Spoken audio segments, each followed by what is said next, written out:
Hello students, 9th class course complete చేసుకుని 10th class లోకి అడుగు పెట్టబోతున్నటువంటి అందరికీ కంగ్రాచులేషన్స్. 10th క్లాస్ మ్యాథ్స్ కి సంబంధించి మనం వీడియో లెసన్స్ ని స్టార్ట్ చేస్తున్నాం. అందులో భాగంగా this is first video children. ఈ సెషన్ లో మనం జస్ట్ సిలబస్ గురించి తెలుసుకుందాం. అలాగే ఈ అకాడమిక్ ఇయర్ ని ఎలా స్టార్ట్ చేయాలి, సబ్జెక్ట్ ని ఎలా నేర్చుకోవచ్చు అనేటువంటి కాన్సెప్ట్స్ అన్నిటిని డిస్కస్ చేద్దాం. నెక్స్ట్ సెషన్ నుంచి ఫస్ట్ చాప్టర్ తీసుకొని చాప్టర్ వైజ్ టెక్స్ట్ బుక్ లో ఇచ్చిన ఈచ్ అండ్ ఎవ్రీ పాయింట్ ని ఎక్స్ప్లెయిన్ చేస్తూ do these, try these, example problems, అలాగే exercise problems, everything complete information ని మీకు అందిస్తారు. ఒకసారి మనం సిలబస్ చూసుకున్నట్టయితే, సో ఏ సబ్జెక్ట్ అయినా మీరు లేదా ఏ చాప్టర్ అయినా ప్రిపరేషన్ స్టార్ట్ చేయబోయే ముందు ఆ లెసన్ లో లేదా ఆ సబ్జెక్ట్ లో ఉండేటువంటి కంటెంట్ గురించి డీటెయిల్ గా తెలుసుకోండి. ఫస్ట్ థింగ్ కంటెంట్ పైన ఐడియా ఉండాలి. కాన్సెప్ట్ నేర్చుకొని చదివితే ప్రాబ్లమ్ సాల్వ్ చేయడం very very easy. Okay, see so మన 10th క్లాస్ మ్యాథమెటిక్స్ కోర్స్లోని ఫస్ట్ చాప్టర్ ఏంటి అంటే రియల్ నంబర్స్. ఇది ఆల్రెడీ మనకు ఫెమిలియర్ టాపికే. Right from 6th class, even 4th 5th గురించి కూడా నంబర్స్ నుంచి నేర్చుకుంటున్నాం కదా, నంబర్స్ గురించి నేర్చుకుంటున్నాం. Natural numbers, whole numbers, integers, rational numbers, irrational numbers, వీటన్నిటిని కలిపి రియల్ నంబర్స్ అని పిలుస్తాం. అంటే ఒక టాపిక్ యొక్క ఇంటర్లింక్ కాన్సెప్ట్ ప్రీవియస్ క్లాసెస్ లో ఎక్కడుంది అనేది తెలుసుకుని చదివితే సబ్జెక్ట్ పైన మనకు స్ట్రాంగ్ కమాండ్ వస్తుంది. సో రియల్ నంబర్స్ అనేది నంబర్ సిస్టమ్ లో ఉండేటువంటి ఒక ఇంపార్టెంట్ చాప్టర్ అన్నమాట. మనం 6th 7th 8th లో కూడా వీటి గురించి నేర్చుకున్నాం. 9th క్లాస్ లో కూడా this is our first chapter అక్కడ. Right, rational numbers, irrational numbers గురించి నేర్చుకుని ఉంటాం. So rational and irrational number రెండింటిని కలిపి రియల్ నంబర్స్ అని పిలుస్తాం. ఓకే, నంబర్ సిస్టమ్ లో కనిపించేటువంటి చాప్టర్ ఇది. నెక్స్ట్ సెట్స్ గురించి మాట్లాడితే మీకు ఈ టాపిక్ 10th క్లాస్ లోనే ఇంట్రడ్యూస్ అవుతుంది. ఎర్లియర్ గా ఈ సెట్స్ గురించి ఇన్ఫర్మేషన్ లేదు. బట్ ఇక్కడ 10th లో స్టార్ట్ అయినటువంటి ఈ చాప్టర్ మీరు ఇంటర్మీడియట్ లో ఈవెన్ బీటెక్ లో కూడా కీ రోల్ ప్లే చేస్తుంది అనమాట. సెట్స్ తర్వాత మనం హయ్యర్ క్లాసెస్ లో రిలేషన్స్ అనే ఒక చాప్టర్ నేర్చుకుంటాం. రిలేషన్స్ తర్వాత ఫంక్షన్స్ అనే ఇంకొక చాప్టర్, ఇంటర్లింక్డ్ కంటెంట్స్ అన్నమాట ఇవన్నీ కూడా. ఫంక్షన్స్ తర్వాత limits and continuity, limits and continuity, వీటన్నిటిని మీకు ఇక్కడే ఇంట్రడ్యూస్ చేస్తే ఆ క్లాసెస్ కి వెళ్ళిన తర్వాత వీటి గురించి మనకు ఆల్రెడీ తెలుసు అనే కాన్ఫిడెన్స్ వస్తుందని మీకు చెప్తున్నాను. లిమిట్స్, కంటిన్యూటీ తర్వాత డిఫరెన్సియేషన్, దీని తర్వాత ఇంటిగ్రేషన్ అనేటువంటి ఇంపార్టెంట్ టాపిక్స్ మీరు హైయర్ క్లాసెస్ లో నేర్చుకుంటారు, ఇంటర్మీడియట్ లో నేర్చుకుంటారు. సో ఇదంతా కలిపి మనకు క్యాలిక్యులస్ అనేటువంటి ఒక బ్రాంచ్ ఆఫ్ మ్యాథమెటిక్స్ గా స్టడీ చేయడం జరుగుతుంది. సో ఈ అన్ని టాపిక్స్ యొక్క very basic and fundamental information ఈ చాప్టర్ లో ఉంటుంది. Sets, okay. పాలినామియల్స్, దీని గురించి కూడా మనం లాస్ట్ ఇయర్ నేర్చుకున్నాం. లాస్ట్ ఇయర్ 9th క్లాస్ లో second chapter polynomials and factorisation. Right, so even మనకు 8th క్లాస్ లో వచ్చింది. 7th క్లాస్ లో కూడా దీని యొక్క బేసిక్ నాలెడ్జ్ ఉందన్నమాట. What is algebraic expression, what is polynomial అని. ఓకే, మనకు మ్యాథమెటిక్స్ లో డిఫరెంట్ బ్రాంచెస్ ఉన్నాయి కదా, వాటిలో one of the important branch algebra అన్నమాట. సో ఈ పాలినామియల్స్ కానీ, pair of linear equations in 2 variables కానీ, క్వాడ్రాటిక్ ఈక్వేషన్స్ కానీ, ఇవన్నీ కూడా ఆల్జీబ్రా అనే బ్రాంచ్ ఆఫ్ మ్యాథమెటిక్స్ కి రిలేటెడ్.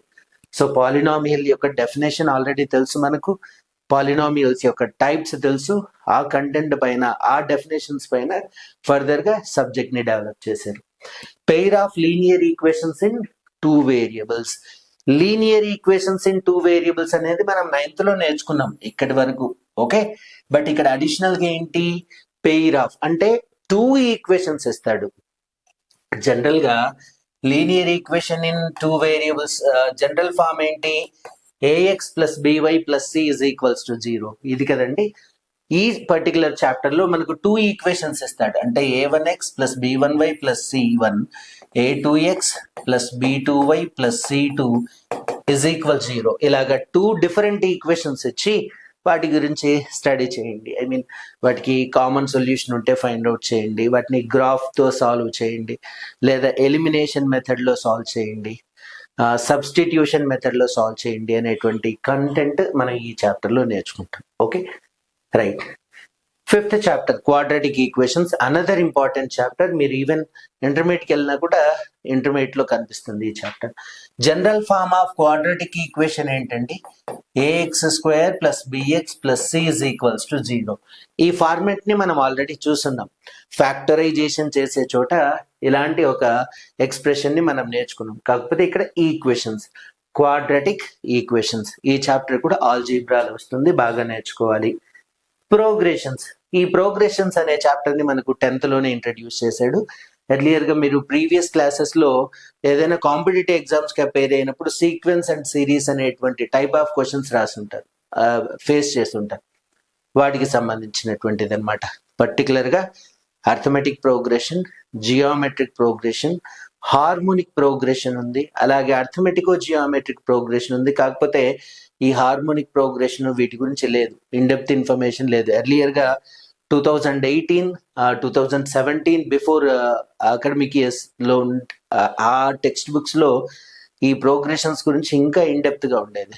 బట్ ప్రెసెంట్ నవేడేస్ ఇప్పుడున్న సిలబస్ లో అంత డెప్త్ లేదు, only arithmetic progression, geometric progression యొక్క బేసిక్ ఇన్ఫర్మేషన్ మాత్రమే ఉంది. Okay, next another chapter coordinate geometry. Already we are familiar with this, 9th class లోనే నేర్చుకున్నాం కోఆర్డినేట్ జియోమెట్రీ. 9th క్లాస్ లో ఏంటి, ఈవెన్ 7th క్లాస్ లో 6th క్లాస్ లో గ్రాఫ్స్ వేస్తున్నాం కదా, అక్కడ కూడా ఈ కోఆర్డినేట్ జియోమెట్రీ యూజ్ చేస్తుంటాం, బట్ మనకు తెలియదు. ఓకే, సో కోఆర్డినేట్ జియోమెట్రీ అనేది కూడా అనదర్ ఇంపార్టెంట్ చాప్టర్ చిల్డ్రన్. మీరు ఇంటర్మీడియట్కి వెళ్ళిన తర్వాత 1A 1B 2A 2B అని 2 టెక్స్ట్ బుక్స్, ఓవరాల్ గా 4 టెక్స్ట్ బుక్స్ ఉంటాయి. ఫస్ట్ ఇయర్ లో 1A 1B, సెకండ్ ఇయర్ లో 2A 2B. మీరు 1B టెక్స్ట్ బుక్ తీసుకున్నట్టయితే let me show you that. So మీకు ఆ టెక్స్ట్ బుక్ చూపిస్తాను చూడండి. ఇదిగోండి, ప్రెసెంట్ ఈ అకాడమిక్ ఇయర్ కి ఉండేటువంటి 1B టెక్స్ట్ బుక్ అనమాట. ఈ 1B టెక్స్ట్ బుక్ లో మీరు ఆ కోఆర్డినేట్ జియోమెట్రీ గురించి, దానికి ఎంత ఇంపార్టెన్స్ ఇవ్వాలి అనే దాని గురించి మీకు చెప్తున్నాను. ఇదిగోండి, కంప్లీట్ గా ఉండేటువంటి టెక్స్ట్ బుక్ లో coordinate geometry half part, calculus half part. ఇందాక మీకు సెట్స్ ఇంట్రడ్యూస్ చేశాను కదా, ఆ సెట్స్ దానికి ఇంటర్లింక్డ్ టాపిక్స్ సగం బుక్ ఉంటుంది. ఈ coordinate geometry half of the book ఉంటుంది. సో కంప్లీట్ గా half of the book coordinate geometry, remaining half book calculus. బాగా నేర్చుకోవాలి, చాలా చాలా ఇంపార్టెంట్. ఓకే, సో ఇక్కడ కూడా మనం కోఆర్డినేట్ జియోమెట్రీలో బేసిక్ కాన్సెప్ట్స్ మాత్రమే, 9th క్లాస్ లో నేర్చుకున్నటువంటి టాపిక్స్ కి ఎక్స్టెన్షన్ ఉంటుంది, వెరాజ్ ఇంటర్మీడియట్ లో ఇన్ డెప్త్ ఇన్ఫర్మేషన్ ఉంటుంది. మనకి ఏదైనా ఎంత బిల్డింగ్ కన్స్ట్రక్ట్ చేయాలన్నా కూడా ఫౌండేషనే చాలా ఇంపార్టెంట్. పిల్లర్స్ స్ట్రాంగ్ గా ఉంటే ఎలాంటి బిల్డింగ్ అయినా కన్స్ట్రక్ట్ చేయొచ్చు కదా. అలాగే మనం అప్ టు 10th క్లాస్ వరకు ఉండేటువంటి బేసిక్ నాలెడ్జ్ చాలా చాలా important, right? Next similar triangles, even జియోమెట్రీకి రిలేటెడ్ గా ఉంటుంది. జియోమెట్రీలో వన్ ఆఫ్ ద పార్ట్ అన్నమాట. సో జియోమెట్రీలో మనం డిఫరెంట్ డెఫినేషన్స్ నేర్చుకున్నాం, డిఫరెంట్ టైప్స్ ఆఫ్ షేప్స్ గురించి మాట్లాడడం, సర్కిల్స్ గురించి, క్వాడ్రిలేటరల్స్ గురించి, అలాగే ట్రయాంగిల్స్ గురించి. పర్టికులర్ గా సిమిలర్ ట్రయాంగిల్స్ అంటే ఏంటి, 9th క్లాస్ లో కూడా ఉంది కదా ట్రయాంగిల్స్ అనే చాప్టర్, దాని యొక్క కంటిన్యూటీ ఇక్కడ కనిపిస్తుంది. Next tangents and secants to a circle అని ఇంకొక చాప్టర్. సర్కిల్ గురించి ఆల్రెడీ తెలుసు కదమ్మా, ఎస్. అలాగే ఒక స్ట్రైట్ లైన్ తీసుకుంటున్నాం. సో ఈ రెండిటి యొక్క కాంబినేషనే ఈ చాప్టర్ అన్నమాట. ఒక స్ట్రైట్ లైన్ సర్కిల్ ని జస్ట్ ఒకే ఒక పాయింట్ దగ్గర ఇలా టచ్ చేస్తే ఆ స్ట్రైట్ లైన్ ని టాంజెంట్ అని పిలుస్తాం. అలా కాకుండా సర్కిల్ ని 2 డిఫరెంట్ పాయింట్స్ దగ్గర ఇలా కట్ చేస్తే ఇదే స్ట్రైట్ లైన్ కి సీకెంట్ అని నియమిస్తాం అనమాట. అలాగా సర్కిల్ కి స్ట్రైట్ లైన్ కి ఉండేటువంటి రిలేషన్ ని మనం ఈ చాప్టర్ లో స్టడీ చేస్తాం, రైట్? నెక్స్ట్ మెన్సురేషన్, ఈవెన్ దీన్ని కూడా right from 4th 5th 6th class నుంచే నేర్చుకుంటూ ఉన్నాం. ఓవరాల్ గా ఇక్కడ మనం ఏరియాస్ గురించి, పెరిమీటర్ గురించి లోయర్ క్లాసెస్ లో నేర్చుకున్నాం కదా. ఓకే, కాకపోతే ఇక్కడ ఏరియాస్ అండ్ వాల్యూమ్స్ గురించి మాట్లాడతాం. ఈవెన్ 9th క్లాస్ లో కూడా ఈ చాప్టర్ ఉంది, మెన్సురేషన్ అనే చాప్టర్. కాకపోతే 9th క్లాస్ లో ఓన్లీ క్యూబ్ అనేటువంటి షేప్ గురించి, క్యూబాయిడ్ అనే షేప్ గురించి నేర్చుకుని ఉంటాం. ఓకే, అలాగే సిలిండర్ గురించి నేర్చుకుని ఉంటాం 9th క్లాస్ లో. వేరేస్ 10th క్లాస్ లో కోన్, స్పియర్, ఈ షేప్స్ గురించి నేర్చుకుంటాం అనమాట. అంటే వీటి యొక్క ఏరియాస్ ని ఎలా ఫైండ్ అవుట్ చేస్తాం, వీటి వాల్యూమ్స్ ఎలా ఫైండ్ అవుట్ చేస్తాం అనేది. ఇది కూడా ఫార్ములా బేస్డ్ చాప్టర్. ఫార్ములాస్ బాగా నేర్చుకోవాలి, ప్రాబ్లమ్స్ లో ఇచ్చిన ఇన్ఫర్మేషన్ ని కరెక్ట్ గా అర్థం చేసుకొని ఆ డేటాని ఫార్ములాలో సబ్స్టిట్యూట్ చేస్తే ఈజీగా ఈ చాప్టర్ నుంచి మార్క్స్ స్కోర్ చేయొచ్చు. నెక్స్ట్ ట్రిగనామెట్రీ గురించి మాట్లాడాలి. Okay, again another important chapter అండి. ట్రిగనామెట్రీని కూడా మనకు 10th క్లాస్ లో ఇంట్రడ్యూస్ చేస్తున్నాడు. వేరేస్ మీరు ఇంటర్మీడియట్కి వెళ్ళినా, నెక్స్ట్ బీటెక్ ఎక్కడికి వెళ్ళినా సరే ట్రిగనామెట్రీ అనేది టచ్ అవుతుంది. క్యాలిక్యులస్, ట్రిగనామెట్రీ డెఫినెట్ గా టచ్ అవుతుంది. మీరు ఇంటర్మీడియట్ టెక్స్ట్ బుక్ తీసుకుంటే 1A టెక్స్ట్ బుక్ తీసుకుంటే, let me show you that also. Present ఈ అకాడమిక్ ఇయర్ ఉండేటువంటి 1A టెక్స్ట్ బుక్ అండి. ఇందులో కూడా half of the text book మీకు ట్రిగనామెట్రీనే ఉంటుంది. Half of the text book ట్రిగనామెట్రీనే ఉంటుంది. ఇంకా ఆల్జీబ్రా, వెక్టార్ ఆల్జీబ్రా ఈ రెండు ఒకే పార్ట్ గా చెప్పుకోవచ్చు. సో ట్రిగనామెట్రీ అనేది half of the text book ఇక్కడ నుంచి స్టార్ట్ అయితే, సో రిమైనింగ్ ఆ ట్రిగనామెట్రీ యొక్క కంటెంట్ అంతా ఇక్కడ ఉంటుంది. అనదర్ ఇంపార్టెంట్ చాప్టర్ చిల్డ్రన్, మీరు ఎక్కువ ఇంపార్టెన్స్ ఇవ్వాల్సిన చాప్టర్ ఇది. ఓకే, సో ట్రిగనామెట్రీ ఏంటి, ట్రిగనామెట్రీలో మనం దేని గురించి నేర్చుకుంటాం అనేది ఈ చాప్టర్ స్టార్ట్ చేసినప్పుడు ఇన్ డీటెయిల్ గా చెప్తాను. అప్లికేషన్స్ ఆఫ్ ట్రిగనామెట్రీ, ఆ ట్రిగనామెట్రీని మన డే టు డే లైఫ్ లో ఎక్కడ యూజ్ చేస్తాం, ట్రిగనామెట్రీ యూజ్ చేసి మన ఎవ్రీడే లైఫ్ లో కనిపించేటువంటి ప్రాబ్లమ్స్ ని ఎలా సాల్వ్ చేస్తాం అనేది ఈ chapter, applications of trigonometry. Okay, for example mountains ఉంటాయి కదండి, లైక్ హిమాలయాస్ లో ఎవరెస్ట్ యొక్క హైట్ ని ఎలాగో ఒక టేప్, ఒక ఇన్స్ట్రుమెంట్ యూజ్ చేసి మెజర్ చేశారా అంటే కాదు, ట్రిగనామెట్రీ యూజ్ చేసి మెజర్ చేయొచ్చు. ఓకే, అలాగే ఒక బిల్డింగ్ యొక్క హైట్ ని మెజర్ చేయొచ్చు. ఓషియన్ యొక్క డెప్త్, ఓషియన్ ఉంటుంది కదా, సీ యొక్క డెప్త్, ఎంత డెప్త్ ఉంది ఈ పర్టికులర్ పాయింట్ దగ్గర అనేది ట్రిగనామెట్రీని యూజ్ చేసి చెప్పొచ్చు అనమాట. Okay, applications of trigonometry. Next probability, again ఇది కూడా మీకు ఇంటర్మీడియట్ లో కీ రోల్ ప్లే చేస్తుంది. ప్రాబబిలిటీతో పాటు పర్ముటేషన్స్ అండ్ కాంబినేషన్స్ అనే ఇంకొక చాప్టర్ కూడా ఇంటర్మీడియట్ లో నేర్చుకుంటారు. Very very important. ఆల్రెడీ మనకు 9th క్లాస్ లోనే ప్రాబబిలిటీ యొక్క ఇన్ఫర్మేషన్ ఇచ్చాడు, ఇంట్రడక్షన్ ఇచ్చాడు. దాని యొక్క కంటిన్యూటీ ఇక్కడ కనిపిస్తుంది. Right, next statistics. ఇది కూడా మనం ప్రీవియస్ క్లాసెస్ నుంచి నేర్చుకుంటూనే ఉన్నాం. ఈవెన్ ఇంటర్మీడియట్ లో కూడా మీకు ఈ స్టాటిస్టిక్స్ అనే చాప్టర్ వస్తుంది. ఈవెన్ మీరు ఇంటర్మీడియట్ తర్వాత ఇన్ కేసు డిగ్రీ వైపు వెళ్ళినట్టయితే, డిగ్రీలో స్టాటిస్టిక్స్ అనేది ఒక సపరేట్ సబ్జెక్ట్ గానే ఉందన్నమాట. అంత ఇంపార్టెన్స్ ఉంది ఈ చాప్టర్ కి. మనం లోయర్ క్లాసెస్ లో like 3rd, 4th, 5th, 6th classes లో డేటా హ్యాండిలింగ్ అనే పేరుతో ఈ చాప్టర్ ని స్టడీ చేశాం. 8th క్లాస్ లో ఫ్రీక్వెన్సీ డిస్ట్రిబ్యూషన్ టేబుల్స్ అనేటువంటి నేమ్ తో ఈ చాప్టర్ ని నేర్చుకున్నాం. 9th క్లాస్ లో డైరెక్ట్ గా స్టాటిస్టిక్స్ అనే ఉంది. 10th క్లాస్ లో కూడా స్టాటిస్టిక్స్ అనే పేరుతోనే కంటెంట్ ఇస్తాడు, చాప్టర్ ఇచ్చాడు. సో 9th క్లాస్ లో నేర్చుకున్నటువంటి ఇన్ఫర్మేషన్ కి ఎక్స్టెన్షన్, సబ్జెక్ట్ యొక్క డెవలప్మెంట్ ఇక్కడ కనిపిస్తుంది. ఓకే, మ్యాథమెటికల్ మోడలింగ్, మ్యాథమెటిక్స్ లో ప్రాబ్లమ్ సాల్వ్ చేసే మెథడ్స్ ఎన్ని ఉన్నాయి, అప్రోచ్ ఎలా ఉండాలి, ఒక సబ్జెక్ట్, ఈ సబ్జెక్ట్ ని ఎలా మనం డీల్ చేయొచ్చు అనేది ఇక్కడ నేర్చుకుంటాం అనమాట. ఇది ఓవరాల్ గా ఈ అకాడమిక్ ఇయర్ కి ఉండేటువంటి syllabus.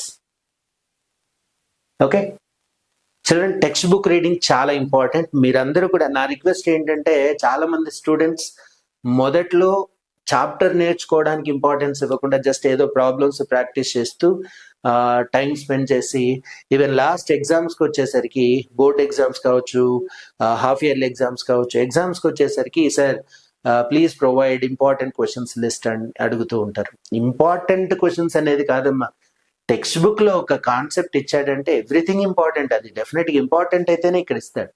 So don't depend on only important topics. You try to learn entire subject నేర్చుకుంటే మనకు ఫ్యూచర్ ఉంటుంది. You don't think about marks గురించి ఎప్పుడు ఆలోచించద్దు. ఒక ప్రాబ్లం ఇచ్చినప్పుడు దాన్ని నేను ఎంతవరకు సాల్వ్ చేశాను అనే థాట్తో నువ్వు వెళ్ళి ప్రాక్టీస్ చేసి ఎగ్జామ్ అటెంప్ట్ చేస్తే మార్క్స్ ఆటోమేటిక్గా వస్తాయి. ఓకే, సో నా రిక్వెస్ట్ ఏంటంటే don't depend on important questions, problems. మీరు డే 1 నుంచి ఒక ప్రాపర్ ప్లానింగ్తో ఒక సబ్జెక్ట్ని నేర్చుకున్నారంటే, నాట్ ఓన్లీ మ్యాథమెటిక్స్, ఏ సబ్జెక్ట్ అయినా సరే డే 1 నుంచే ప్రాపర్ షెడ్యూల్ వేసుకుని ఒక 15 to 20 minutes everyday time spend చేస్తే చాలు. No need to spend hours and hours, గంటలు కూర్చోవాల్సిన అవసరం లేదు. ప్రాపర్గా ప్లానింగ్గా నేర్చుకోగలిగితే చాలు. మీరు ఒకటి రియల్ నెంబర్స్ అనే చాప్టర్ FA1కో ఇంకొక ఎగ్జామ్కో ప్రిపేర్ అవుతున్నారనుకోండి, ఒక్కసారి ఒక చాప్టర్ని ప్రిపేర్ అయ్యారంటే ఆ ప్రిపరేషన్, ఆ నాలెడ్జ్ నీకు ఫైనల్ ఎగ్జామ్స్ వరకు హెల్ప్ అవ్వాలి. అంటే 1 time సెటిల్మెంట్ అనమాట. ఒక చాప్టర్ నేర్చుకున్నామంటే నెక్స్ట్ ఎగ్జామ్స్కి జస్ట్ దాన్ని రివైజ్ చేసుకుంటూ వెళ్ళాలి అంతే. అలా ఉండాలి. సో FA1 ఎగ్జామ్కి ఈ చాప్టర్ ఉంది, ఇది నేర్చుకున్నాం, మర్చిపోయాం, వదిలేసాం. నెక్స్ట్ FA2 ఎగ్జామ్కి ఆ చాప్టర్ ఉంది, నేర్చుకున్నాం, వదిలేసాం. నెక్స్ట్ హాఫ్ ఇయర్లీ ఎగ్జామ్కి మళ్ళీ ఫస్ట్ నుంచి నేర్చుకుంటూ రావాలి కాబట్టి ఫస్ట్ చాప్టర్, సెకండ్ చాప్టర్, ఇలా వద్దు. ఈ ప్రిపరేషన్ అనేది రాంగ్ వే. ఎప్పటికప్పుడు రివైజ్ చేసుకుంటూ వెళ్ళండి, చాలా ఈజీగా ఉంటుంది. అండ్ ఆల్ ది వే ఈ సిలబస్ అంతా చెప్పడానికి నేను మీకు హెల్ప్ చేస్తాను. టెక్స్ట్ బుక్లోని ప్రతి కాన్సెప్ట్ని చెప్తాను. నా ఎయిమ్ ఏంటంటే పిల్లలకి ఓన్లీ ఎక్సర్సైజ్ ప్రాబ్లమ్స్ చెప్తూ ప్రాక్టీస్ చేసుకోండి అని అనడం కాదు, సబ్జెక్ట్ని ఎలా నేర్చుకోవాలి, టెక్స్ట్ బుక్లో ఉన్న ఇన్ఫర్మేషన్ని ఎలా అర్థం చేసుకోవాలి. మీరు చూసారే లేదో, ఏదైనా ఒక కాన్సెప్ట్ ఇంట్రడ్యూస్ చేసినప్పుడు అక్కడ పారాగ్రాఫ్ వైజ్ డిస్కషన్స్ ఉంటాయి. ఇద్దరు స్టూడెంట్స్ మధ్య కావచ్చు, పేరెంట్స్ అండ్ స్టూడెంట్స్ మధ్య కావచ్చు, టీచర్స్ అండ్ స్టూడెంట్స్ మధ్య కావచ్చు, డిస్కషన్ ఇస్తూ ఆ కంటెంట్ గురించి ఇంట్రడ్యూస్ చేస్తుంటాడు. ఆ నాలెడ్జ్ ఇంపార్టెంట్. అంటే ఆ పర్టికులర్ సబ్జెక్టు మన ఎవ్రీడే లైఫ్లో యూజ్ అవుతుంది అని చెప్పడానికి ఆ సిచ్యువేషన్స్ అన్ని ఇస్తాడు. సో వాటి గురించి తెలుసుకోకపోతే ఎలా? So that's it about this session children. I welcome you all for a new academic year. 10th class board exams, కొద్దిమంది 10th అవుతూ ఉంటారు. No need to worry. ప్రాపర్గా ఇయర్ అంతా ప్లాన్ చేసుకుని షెడ్యూల్ వేసుకొని ప్రతి చాప్టర్ని నేర్చుకున్నట్టయితే ఈ అకాడమిక్ ఇయర్ని సక్సెస్ఫుల్గా మంచి మార్క్స్తో కాన్ఫిడెంట్గా కంప్లీట్ చేసుకోవచ్చు. ఓకే, నెక్స్ట్ సెషన్స్ నుంచి మనం ఫస్ట్ చాప్టర్ రియల్ నెంబర్స్ అనే చాప్టర్ స్టార్ట్ చేస్తూ ఇందులో ఉండేటువంటి అన్ని లెసన్స్ని 1 by 1 డిస్కస్ చేసుకుంటూ వెళ్తాం. ఓకే, ఈ క్లాసెస్ అన్నిటినీ నేను స్వామి స్టడీ సర్కిల్ అనే యాప్లో అందిస్తున్నాను. గూగుల్ ప్లే స్టోర్ నుంచి డౌన్లోడ్ చేసుకోండి, స్వామి స్టడీ సర్కిల్ అని ఉంటుంది. ఓకే, సో ఈ యాప్లో అయితే మనకు దీనికి కోర్స్ ఫీజు ఉంటుందమ్మా. ఎంత అంటే 365 rupees పర్ ఇయర్, 1 yearకి. డైలీ 1 rupee చొప్పున, 1 rupee per day. ఇది కూడా దేనికోసం? జస్ట్ యాప్ మెయింటెనెన్స్ కోసం. అండ్ ఈ ప్యానల్ బోర్డు ఉంది కదా, ఈ ప్యానల్ బోర్డుకి కొద్దిగా హ్యూజ్ అమౌంట్ స్పెండ్ చేయడం జరిగింది. దానికోసం మాత్రమే ఇది నామినల్ ఫీజుగా మాత్రమే కలెక్ట్ చేస్తున్నాను. స్కూల్ మ్యాథ్స్ మేడ్ ఈజీ, అలాగే స్వామి స్టడీ సర్కిల్ అనే యూట్యూబ్ ఛానల్స్లో కూడా వీటిని అప్లోడ్ చేస్తాను. బట్ యూట్యూబ్ ఛానల్స్లో ప్రాబ్లం ఏంటంటే మనకు కంటెంట్ని సెర్చ్ చేసుకోవాల్సి ఉంటుంది. సీరియస్గా ఒక లెసన్ వింటున్నప్పుడు యాడ్స్ డిస్ప్లే అవుతుంటాయి, డిస్ట్రాక్ట్ అవుతుంది. అది కూడా నవ్వేడేస్ కొన్ని అన్వాంటెడ్ యాప్స్ అన్ని ప్రమోట్ అవుతున్నాయి, లైక్ బెట్టింగ్ యాప్స్ కానీ, మూవీస్ గురించి కానీ, పాలిటిక్స్ గురించి కానీ, which are not necessary for you. ఒక స్టూడెంట్కి అవసరం లేనటువంటి థింగ్స్ అన్ని అక్కడ వస్తూ ఉంటాయి, డిస్టర్బెన్స్గా ఉంటుంది. ఓకే, ఎనీహో చాలా మంది యూట్యూబ్లో కంటెంట్ ప్రొవైడ్ చేస్తున్నారు సార్, ఫ్రీ కంటెంట్, మరి ఎందుకు యాప్కి రావాలని మీరు క్వశ్చన్ చేయొచ్చు. ఇక్కడ ఏంటంటే ఎలాంటి డిస్ట్రాక్షన్ ఉండదు. Lesson by lesson, topic by topic కంటిన్యూస్గా ఒక ఫ్లోలో ఉంటుంది. మీ డిస్ట్రాక్ట్ అయ్యే ఛాన్సే ఉండదు. ఓకే, ఈవెన్ యూట్యూబ్లో మనం ఒక క్లాస్ ప్లే చేస్తున్నప్పుడు కింద సజెషన్లో ఇంకొన్ని వీడియోస్ వస్తాయి. ఒక అట్రాక్టివ్ వేలో థంబ్నెయిల్స్ పెడుతూ ఉంటారు, లైక్ గేమింగ్ ఛానల్ వాళ్ళు కానీ, మూవీస్ ఛానల్స్ వాళ్ళు కానీ. సో ఎందుకు డిస్ట్రాక్షన్ అనేసి ఈ యాప్లో అయితే మీకు ఎలాంటి డైవర్షన్ లేకుండా, డిస్ట్రాక్షన్ లేకుండా హ్యాపీగా చూసుకోవచ్చు అని ఈ ప్లాన్ చేశాను. అఫ్ కోర్స్ యూట్యూబ్లో కూడా అప్లోడ్ చేస్తాను, కొన్ని వీడియోస్ అప్లోడ్ చేస్తాను లైక్ డెమో క్లాసెస్. వాటిని ఫాలో అవుతూ సబ్జెక్ట్ నేర్చుకోండి. నా రిక్వెస్ట్ ఏంటంటే మీరు సబ్జెక్ట్ నేర్చుకుంటే ఫ్యూచర్ ఉంటుంది. అండ్ ఈ కోర్సెస్కి సంబంధించి, ఈ సిలబస్కి సంబంధించి ఫ్రీ స్టడీ మెటీరియల్ని నేను ప్లాన్ చేస్తున్నాను. ఇట్ ఈస్ అండర్ వర్క్ అనమాట. By the end of July or August నేను లెసన్ బై లెసన్ ఫస్ట్ లెసన్కి సంబంధించిన నోట్స్, సెకండ్ లెసన్కి సంబంధించినటువంటి నోట్స్ డెఫినెట్గా ప్రొవైడ్ చేస్తాను. మన యాప్ లోగోలోనే ఈ నంబర్ ఉంటుందమ్మా, ఛానల్ నంబర్. ఇది స్వామి స్టడీ సర్కిల్ అనే ఛానల్ నంబర్ ఫీడ్ చేసుకోండి. మీకు సబ్జెక్ట్కి సంబంధించి ఏ డౌట్ ఉన్నా కూడా ఈ నంబర్కి మీరు వాట్సాప్ చేసినా లేదా కాల్ చేసినా విత్ పేరెంట్స్ పర్మిషన్ నేను మీకు రెస్పాండ్ అవుతాను, మీ ప్రాబ్లంకి సొల్యూషన్ ఎక్స్ప్లెయిన్ చేస్తాను. Right, so hope you understood. ఈ సెషన్ కనుక మీకు నచ్చినట్టయితే డెఫినెట్గా మన యూట్యూబ్ ఛానల్ని సబ్స్క్రైబ్ చేసుకోండి, ఎందుకంటే అప్డేట్స్ అన్ని యూట్యూబ్ ఛానల్లో ఇస్తూ ఉంటాను. సో యాప్ని డౌన్లోడ్ చేసుకోండి. యాప్కి సంబంధించి ఎలా డౌన్లోడ్ చేసుకోవాలి, ఫ్రీ డెమో క్లాసెస్ ఎలా చూడాలని ఏ డౌట్ ఉన్నా కూడా ఈ నంబర్కి మీరు మెసేజ్ చేసినట్టయితే నేను మీకు రిప్లై ఇస్తాను. ఓకే, నెక్స్ట్ సెషన్లో ఫస్ట్ చాప్టర్తో మళ్ళీ కలుద్దాం. Thank you.